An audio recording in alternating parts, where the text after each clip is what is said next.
December 1971, and the term concluded, this time finally for the group of 71. For many of the members of this group, their journey had begun in 1962, and strangely you could almost argue that this group's story is bracketed with many of India's wars. In 62 there was the Chinese War. When we shifted to senior school in 65, there was the Pakistan War, and when we finished school, it was the 71 War. Class of 71's evolution and the many personal losses of the group members seems indelibly linked with India's development and India's wars. Service and self-sacrifice were absorbed almost as a cellular memory. 50 years on, what remains of those densely packed, eventful teenage years? What makes a group a group? Memories evolve, mutate with life experience. Actually, that which survives is only that which has been lived, experienced, imprinted profoundly. While years may fall away, it's moments that remain. So here's a long look back, backwards, deep into the abysm of time. Sana was an immersive experience. What it offered had to be lived wholeheartedly. We were awakened by the rouser bell at some unearthly hour, winter or summer, to stumble reluctantly out of our warm beds for mass drill. Over time, this mass drill sequence gave everyone well-coordinated, balanced, strength-filled bodies. And then we marched everywhere, in squads, uphill and downdale. Actually, to move in a synchronized group is a learned skill. We learned this by default. Sana did very well in energizing and empowering a collective life spirit. Perhaps it is this commonality of lived experience that is the tie that binds. Academics lasted merely till lunch. For me, the library was the main source of my learning. Mr. Arora knew just how to subtly suggest and guide. He always had the very book awaiting you. I discovered worlds, and I still remain an autodidact. They were, of course, memorable teachers. Mrs. Rudra and the others in prep school, various English teachers through the years who nurtured a love for the language but were unfortunately never too long in school. The Kemps were unforgettable. Such excellent teachers and such brilliant actors. We waited the founders' ADS play to see them. Mr. Kemp in the chemistry lab sticking ammonia or H2S under your nose, you never forgot their smells. And then his mnemonic devices, when the mites go up, the tights come down. Mr. B. Singh taught us history. Even he appeared a little bored by the prescribed course, a chronology of invaders and wars from a most forgettable textbook.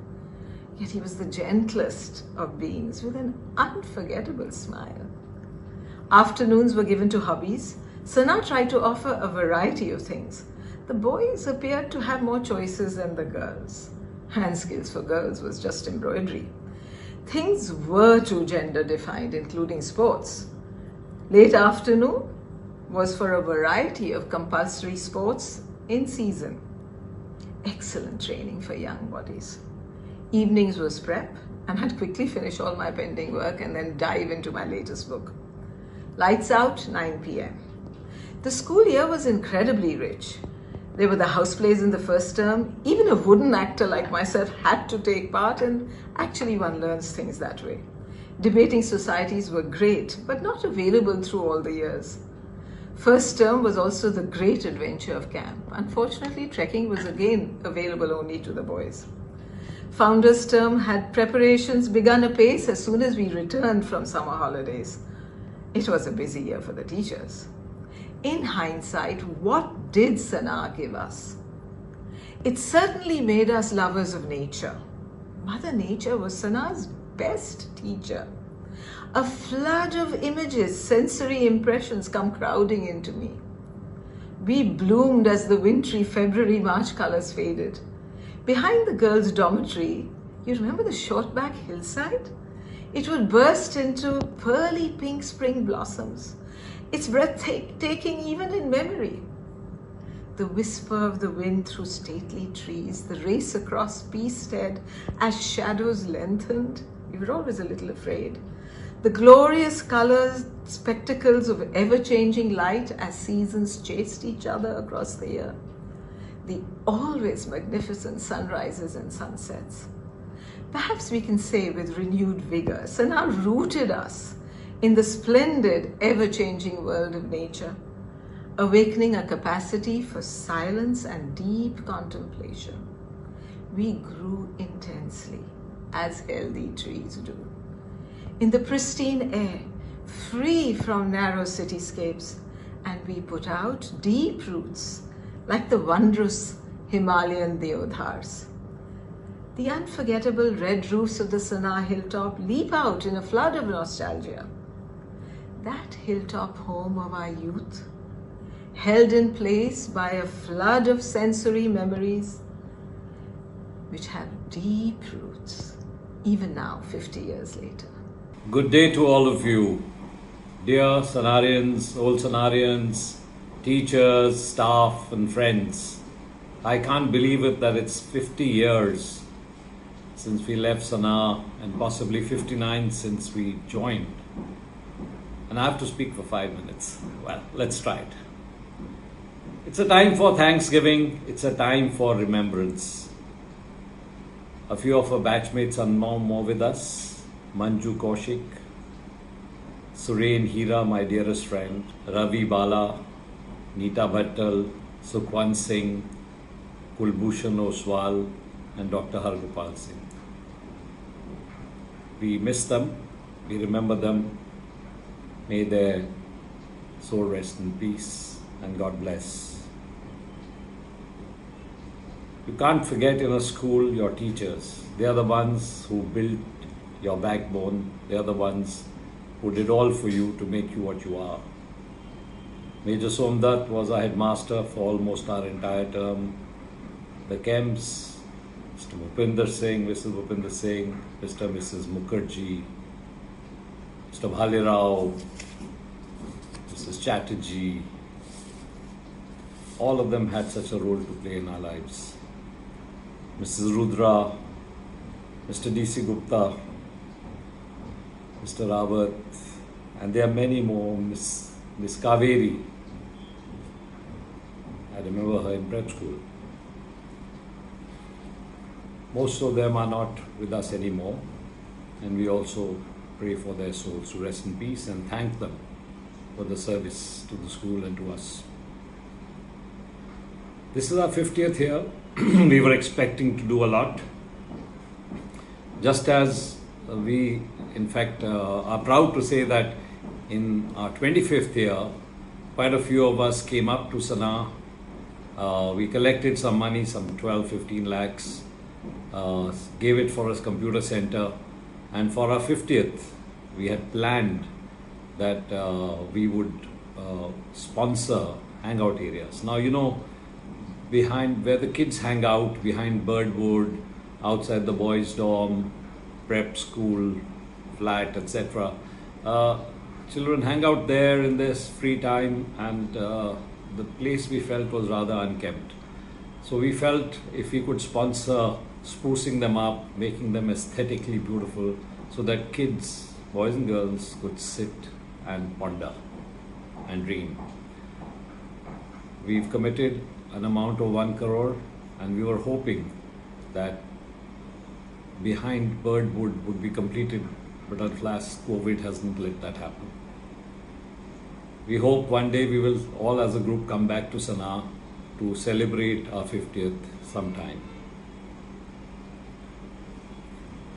Coming to the journey that we've had. But before that, I must mention, as Deepthi possibly has said earlier, that Sanaa has had a great connect with the armed forces. Our batchmates, 7 of them are veterans. Some of our batchmates' parents were martyred. They were in the service. We salute them, we salute and thank them for their service to this nation and to all of us. Now the journey, memories of our journey, prep school. It was tough. We were homesick. We were perpetually hungry.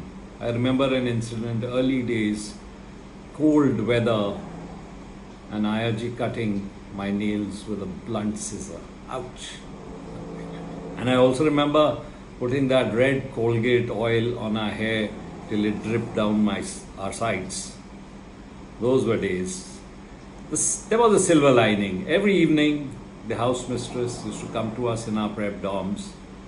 In my case, Miss Kaveri, and give us a smile.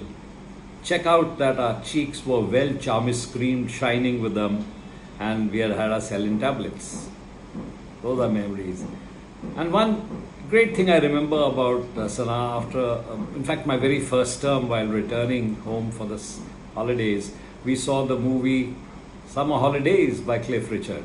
And wow, that was something else. That song still rings in my head all the time.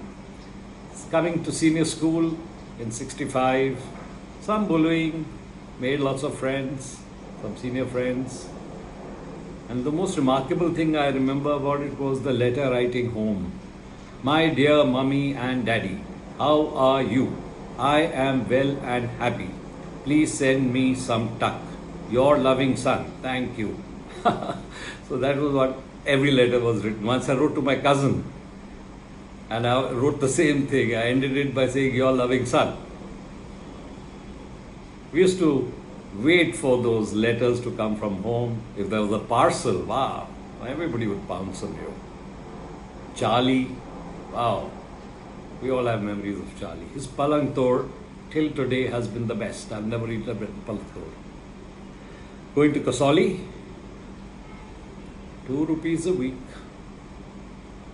Having a bun samosa, having a kiss cola, and probably seeing a movie too. Those were the days.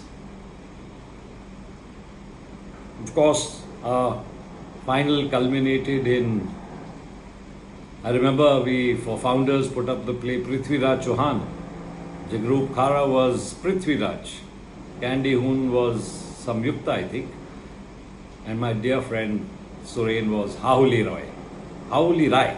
I believe we used to tease him about Hahuli Rai all the time. Those are good days. In the end, I think it's important that we leave a message for our young, present boys and girls. Guys, let me assure you, you are privileged. You are privileged to be in this school. Sana is a brand that is unmatched. I have enjoyed it. I have achieved whatever I have, and I'm sure most of us, because of Sana. The bonding you had here, the networking you had here, the relationships you built here, the all-round training, character building that you got here, it's unmatched. And I tell you, use it. You should go out into this world and conquer it with this confidence that you come from the best school of all. In the end, thank you very much, Mr. Headmaster and the staff, for giving us this opportunity to speak at our service, 50th service. We hope we'll be back again. Never give in. And God bless. Be safe.